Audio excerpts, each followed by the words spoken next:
বছর বদলায় দিন বদলায় না, এমন দীর্ঘশ্বাস নিয়েই পশ্চিমবঙ্গে ফুরিয়ে গেল ২০২৩। রাজ্যের সংবৎসরের ধারাভাষ্য লিখতে গেলে কলম ডোবাতে হয় দুর্নীতির আলকাতরায়। গত বছর শিক্ষায় নিয়োগ দুর্নীতির তদন্তে নেমে এবছর মার্চ মাসে পুরসভায় চাকরি বিক্রির সন্ধান পেল কেন্দ্রের তদন্তকারী সংস্থা। বছরের শেষে শোরগোল পড়ল রেশন কেলেঙ্কারি নিয়ে।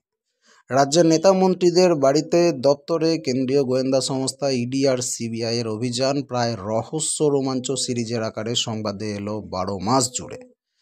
গত বছর জুলাইয়ে শিক্ষামন্ত্রী পার্থ চট্টোপাধ্যায় গ্রেপ্তার হতে আলোড়ন পড়েছিল। এবছর অক্টোবরে রেশন দুর্নীতিতে অভিযুক্ত হয়ে জেলবন্দি হলেন প্রাক্তন খাদ্যমন্ত্রী জ্যোতিপ্রিয় মল্লিক। তবে তদন্তের গতি বড়ই ঢিমে। স্কুলে নিয়োগ মামলায় অভিযুক্তকে নির্দিষ্টভাবে চিহ্নিত করতে এত দেরি হচ্ছে কেন? কেন্দ্রীয় সংস্থাকে সে প্রশ্ন করেছেন কলকাতা হাইকোর্টের ২ মাননীয় বিচারপতি। প্রথমে বিচারপতি অভিজিৎ গাঙ্গুলি, পরে বিচারপতি অমৃতা সিংহ। শেষে সুপ্রিম কোর্ট তদন্ত এবং বিচারের সময়সীমা নির্দিষ্ট করে দিল নভেম্বরে।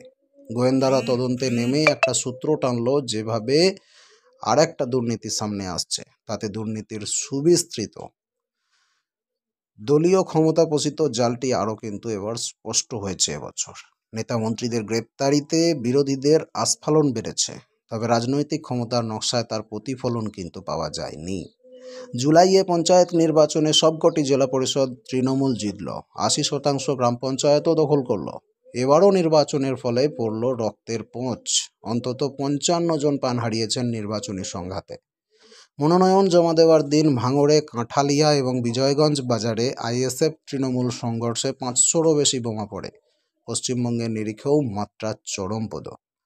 প্রসঙ্গত, এই বছরই ভারতের ৫টি রাজ্যে বিধানসভা নির্বাচন ছিল। হতাহতের কোনো খবর আসেনি কোনো রাজ্য থেকে। রাজনীতি হিংস্রতার এই সংস্কৃতি কতদূর বিস্তৃত তা দেখালো যাদবপুর বিশ্ববিদ্যালয়ের হোস্টেলে নদিয়ার কিশোরের অপমৃত্যু। পরিকল্পিত নিষ্ঠুরতার চর্চা হোস্টেলে বহু বছর চলছে, তার সাক্ষ্য পাওয়া গেল। আরও দেখা গেল সিনিয়র ছাত্রদের র্যাগিং বন্ধ করার আইনি ব্যবস্থাগুলো কিছুই কাজ করে না। নিয়ম নস্যাৎ করার এমন অভ্যাস সর্বত্র, তবু কিছু দৃশ্য গেঁথে যায় রাজ্যবাসীর মস্তিষ্কে। যেমন উত্তরবঙ্গ মেডিকেল কলেজ থেকে ৫ মাসের মৃত সন্তানকে ব্যাগে ভরে নিয়ে চলেছেন পরিযায়ী শ্রমিক বাবা, কারণ অ্যাম্বুলেন্সের ৮,০০০ টাকার দাবি মেটানোর ক্ষমতা তার নেই। বিনা পয়সায় সববাহী গাড়ি পাওয়ার কথা, মেলেনি। আইন আছে পরিযায়ী শ্রমিকের সুরক্ষারও, তবু মিজোরামে রেলব্রিজ দুর্ঘটনার জেরে মালদহে ফিরল ২৪টি কফিনবন্দির দেহ। দুর্নীতি আর অবহেলা, একই সংকটের দুটি পিঠ। সেই সংকটের আরও একটি মাত্রা, কর্মহীনতা। ১০০ দিনের কাজের প্রকল্প এবছরও বন্ধ রইল। অনিয়মের দায়ে কেন্দ্র টাকা দিতে নারাজ। বকেয়া মজুরি আদায় করতে তৃণমূল আন্দোলন শুরু করেছিল, তবে সেই কার্যসূচি অসমাপ্ত। ফল তেমন কিছুই হয়নি, বেড়েছে ভিন রাজ্যে যাত্রা। বিধিভঙ্গের অভিযোগে কেন্দ্র এবছরও দিল না আবাস যোজনার বরাদ্দ, আটকে দিল প্রাথমিক চিকিৎসার কেন্দ্রের টাকাও। রাজনীতির মঞ্চে শোনা গেল কেবল প্রচার আর কোন্দল। বিরোধী দলই শুধু নয়, রাজ্য সরকারের সঙ্গে রাজ্যপাল সিভি আনন্দ বোসের ছোট বড় সংঘাতও চলেছে বছর ভোর। বাংলার পথ কিন্তু আন্দোলিত হয়েছে জীবিকার দাবিতে। ৯ ডিসেম্বর হাজার দিনে করেছে শিক্ষক পদপ্রার্থীদের আন্দোলন। চটকল চা বাগান খোলার দাবিতে ধর্ণা দিয়েছেন মজুররা।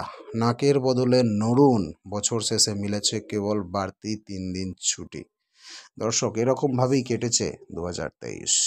এই ২০২৪ নতুন বছর, এটা কি একটু ভালো হবে রাজ্যবাসীর জন্য?